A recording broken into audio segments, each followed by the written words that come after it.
Hello. Today is the sixth Sunday in Ordinary Time. Our first reading is from Jeremiah chapter 17, verses 5 to 8. Our psalm is Psalm 1. Our second reading is from 1 Corinthians chapter 15, verses 12 to 20. And our gospel is from the Gospel of Luke chapter 6, verses 17 and 20 through 26.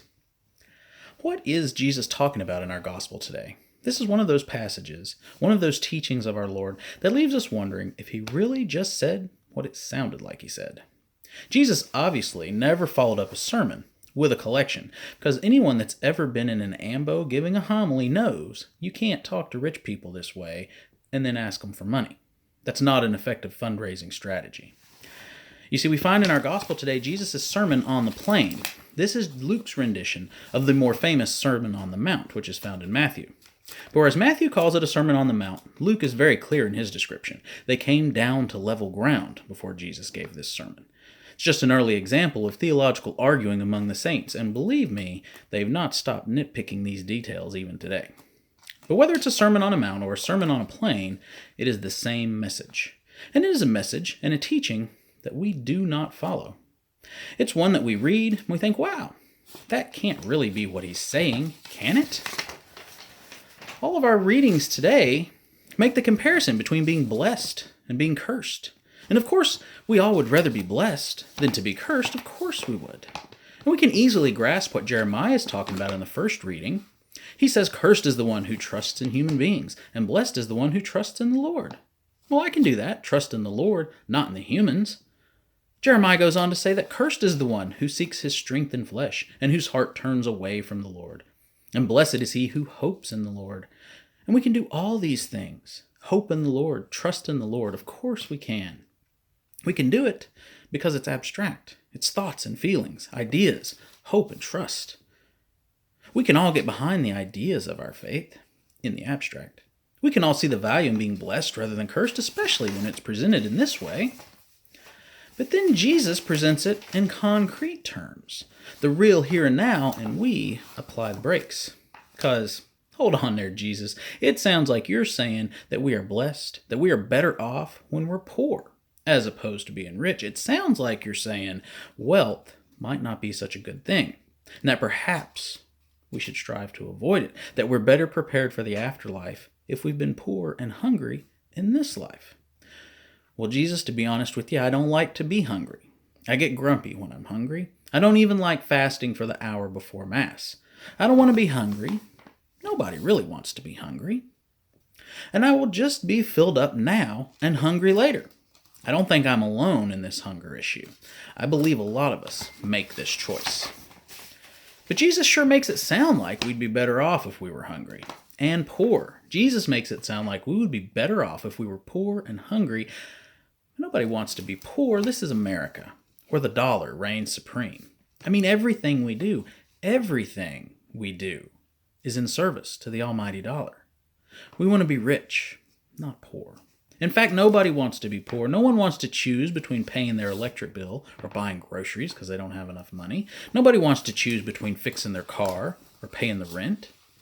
Nobody wants to Christmas shop at Toys for Tots. Nobody wants to buy their kids' clothes at the Goodwill. Nobody wants that. We all want to be rich, or at least comfortable, which in the global context makes us rich. Financially comfortable in America equals filthy, dirty rich in the rest of the world.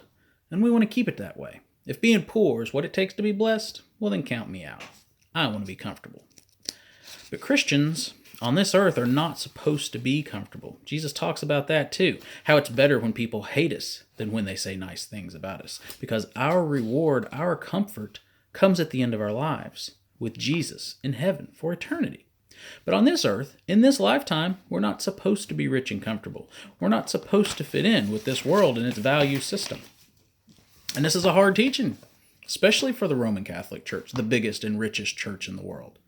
Our global economic portfolio might make people think that this is not the primary teaching we follow. And this is a hard teaching for Americans, the richest country in the world by a large margin. And this is especially a hard teaching here on Block Island, a summer resort island whose livelihood depends on rich white people having a disposable income to use on a vacation and a vacation home. It's a hard teaching because we've been conditioned by this world to believe that money, this abstract human construct, has meaning and value. We've decided it matters, and so it does. The idea that money actually is not important is a hard teaching, but just because it's a hard teaching doesn't mean that it's not the teaching. You see, Jesus preaches against riches quite often and quite consistently, and it's pretty clear where he stands on material possessions. He tells the apostles to follow them, and they leave everything. Their fishing nets, their boats, their homes, their livelihood, they leave it all behind to follow Jesus. And what does Jesus say to the rich young man he encounters, who asks him what he can do to be saved? Jesus tells him to go and sell everything he owns and give it to the poor. Now, did the young man do that? Sell everything and give it to the poor? No, of course not. And are we going to do that? No, of course not. That's ridiculous. That's impossible. If we sold everything and gave it to the poor, well, then we would be poor too. We don't want that. We'd rather be wealthy. Let the poor people figure it out on their own. Jesus also says it would be easier for a camel to pass through the eye of a needle than for a rich person to get into heaven. And somebody in the crowd says, well, then who can be saved? And Jesus answers, what is impossible for humans is possible for God. Now, what's funny to me is that we believe that part, those words of Jesus, especially because it seems to indicate that, in fact, I can be rich. That should make it really hard for me to get into heaven, but I can be rich and God can do the impossible and get me in anyway. We like the way that sounds. So we don't have to give up on being wealthy. We don't have to be poor, which is probably good because if we were poor, then we would have to trust in the Lord to provide for us. Now, he will, of course, but we don't really believe that he will. Not as much as we believe that he can put a rich person into heaven. And once we've got some stuff on this earth, once we start to feel like we might be a little bit rich, we don't believe that we could give it away and that God would take care of us. That seems impossible. Instead, we do what Jeremiah warned us about in the first reading. We trust in human beings. We seek our strength in the flesh.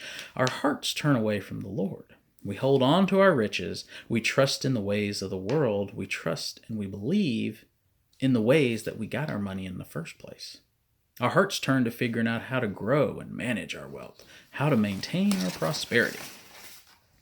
And the idea that after all this hard work that I've done, all these smart financial decisions that I've made, after working hard to secure my future and my kids' future and their kids' future, the idea that wealth is bad somehow, that I should give it all away somehow, that God will provide for me somehow, in the manner to which I've grown accustomed, somehow that sounds impossible. Leave everything and follow him? Preposterous. I'm not going to do that. I'll take my chances on being wealthy and let God perform a miracle to get me into heaven. It's impossible for me to do what Jesus says we ought to do. I must be misinterpreting the passage, because that can't be what Jesus is teaching us. And later today, when you look all this stuff up like we all do on our Sunday afternoons, you will no doubt come across numerous explanations and interpretations of this passage, where maybe poor doesn't really mean poor, or wealthy doesn't mean wealthy. Maybe it's a parable, or you'll find that this saint explained it this way, or that pope explained it that way. And that the camel through the eye of the needle, well, that's just a figure of speech, etc., and so forth. There are a lot of different ways that Jesus' teachings on the poor and the rich get explained and nuanced so as to not have to say the obvious. There's lots of ways to keep from saying what we all know deep down in our hearts. We all know that money is the root and the cause of most evil in the world, and that we Christians ought to stay away from it. We ought to rise above it. We ought to not worry about it. We should be focused on other things. We ought to trust God to provide for us. We ought to believe that he can do the impossible.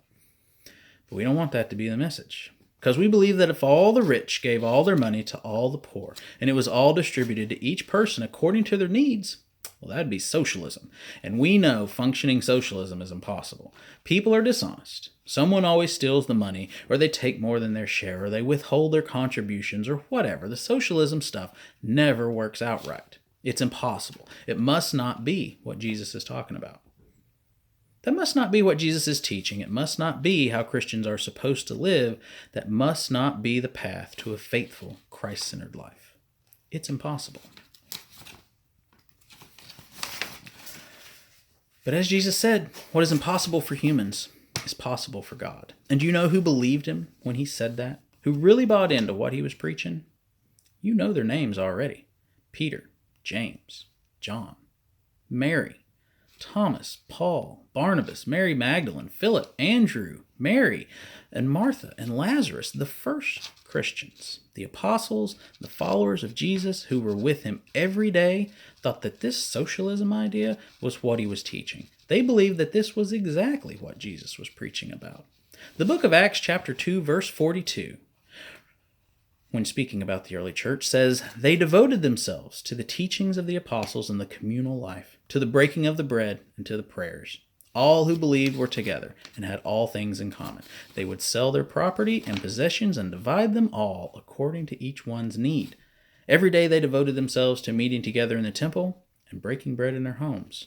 And every day the Lord added to their number those who were being saved."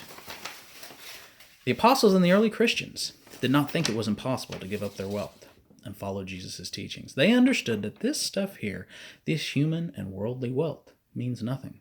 They truly understood that the things of this world are transient, that you can't take it with you, and that when you are spending eternity in heaven, no one cares if you were a billionaire for 75 years on earth. If you even make it to heaven with money as the center of your life, we still are relying on the miracle to happen. The first Christians didn't find it impossible to really practice what Jesus was preaching. But oh, how things have changed from that early church until now. It said they were growing every day. We lose members every day. They really believe the words coming out of Jesus' mouth. We dance around and find ways to make Jesus' teachings say what we want them to say. But I don't think that Jesus' teaching has changed. I'm pretty sure his message on wealth is still the same message. We just don't do it. We think it's impossible, I guess.